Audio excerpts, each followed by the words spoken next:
No chance to negotiate at all. Someone was offering 15,000, apart from what I'm paying 8,000, and they go as high as 18,000. 现在8,800可能他们是在看10,000到12,000这样，所以说我没办法，真的没办法。我也是了解屋主他们的问题啦。隔壁间可以租到16000，为什么他要租少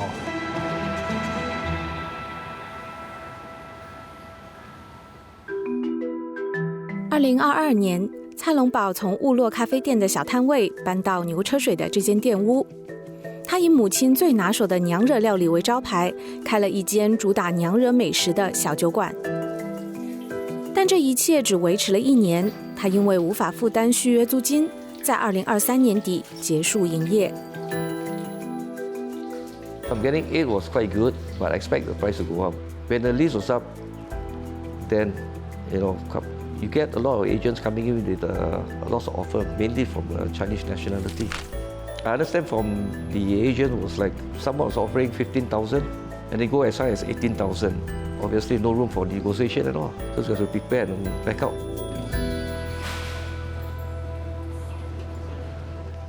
That one now is taken over by the Vietnamese cuisine. 市区重建局的数据显示，这2年历史街区的店屋租金涨幅平均在1%到2.5%左右。可有受访业主透露，他们谈续约时面临的租金涨幅远远高于平均值。我到这个星期天而已，真的没办法。今年第6年我要开始再谈的时候，就那个价钱就我付不起了，最后1年一起就起到8,800，所以现在8,800可能他们是在看10,000到12,000这样。我也是了解屋主他们的问题啦，好像隔壁间可以租到16000，为什么他要租少？我也不想起价。我在长沙滩那边有很多那些 rental flat 啊，很多老的人啊，所以我起价我是觉得没有意思了，没有意思。我自己好像想，哇，这么贵啊，一碗甜品跟一碗鸡饭差不多价钱，我就好像睡不着这样了。在同一片街区，也有不少老字号撑了下来，甚至越做越大。德信药行在牛车水一带经营超过60年，他们能扎根的秘诀就是买店。大概是1998年尾啦，那时候买的是98万啊，然后过后我们就花了一些大概是70多万来 build 这个屋子咯啊，所以大概是还不到200万呢那时候。因为这边现在很多外来的人，一些中国来的那些经营者，他们很喜欢牛车水，有千多2,000万的，啊，是卖的实在很贵。喜欢人家租的话不稳定，你做的好，他看你生意很好，他有的人会不喜欢，还是不要租给你啊，所以变成你的生意就不稳定。我们甚至遇到有的我们装修的好了啊，我们跟他签了2年的装修，花很多钱装修，到contract完的时候，他说不要租了。他说要租给别人了，所以我们那个时候就浪费了很多那些钱，因为我们是做长期生意嘛，我们在牛车水，所以后来我们想到要买一个店屋来作为我们的永久经营的一个场所。问题不只是租金，人手难请，客源减少，再加上后继无人，都让这些传统行业越来越难撑下去。我们这些传统行业来讲，另外一个重要的就是没有那个继承人，因为这些老行业通常就要花很多时间在那边经营，假期很少，薪水也不很高。最近有一个我在牛车水卖香的，他们经营这个香铺已经有超过办一个10几多的，后来他们也收了，他说租金还好不是问题，但是问题是时代改变了。他年轻人很多人不要去拜香啊、拿香啊这些，所以变成他的购买量就少很多咯。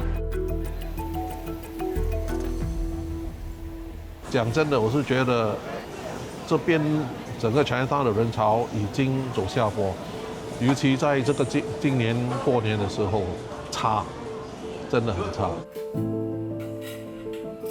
我从小就跟妈妈过来 Chinatown 买菜、买鱼啊那些东西，因为以前下面是很旺的，可是到现在，我是觉得整个那个 wet market 近了很多。我不是靠旅客的，因为我是比较传统的甜品店，外国人不会欣赏这些东西的。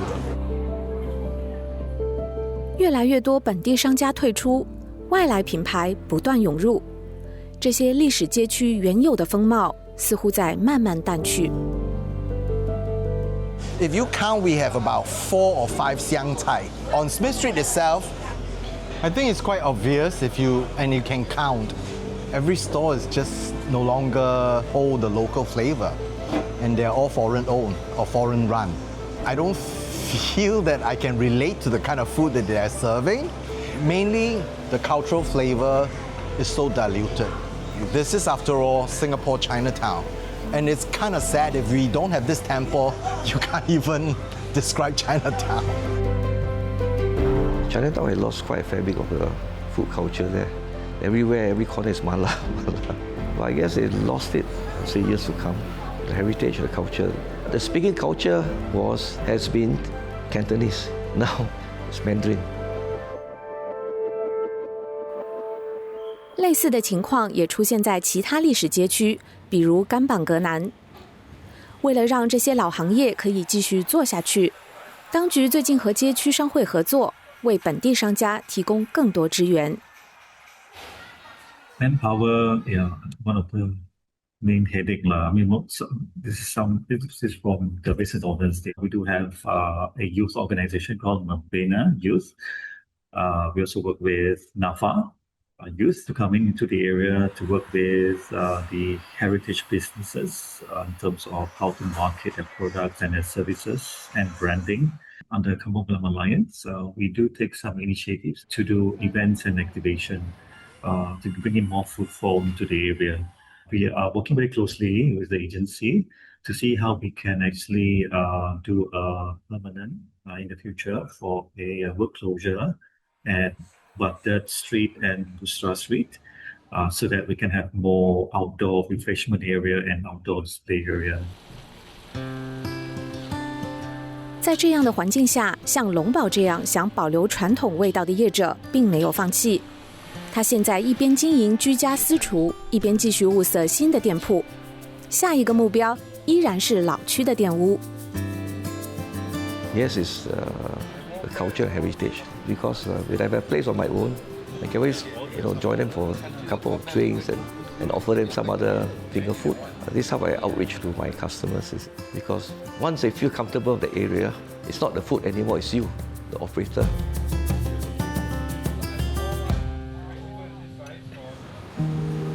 My main thing is just to drive across the message that there are good traditional Nyonya foods still exist. There are good food, but you just have to look for it. 比如现在有那些网上的购物啊，他们就不用下来我们这边店买。如果今年这些古老的这些传统行业来讲呢，哈，当然需要想办法去解决咯。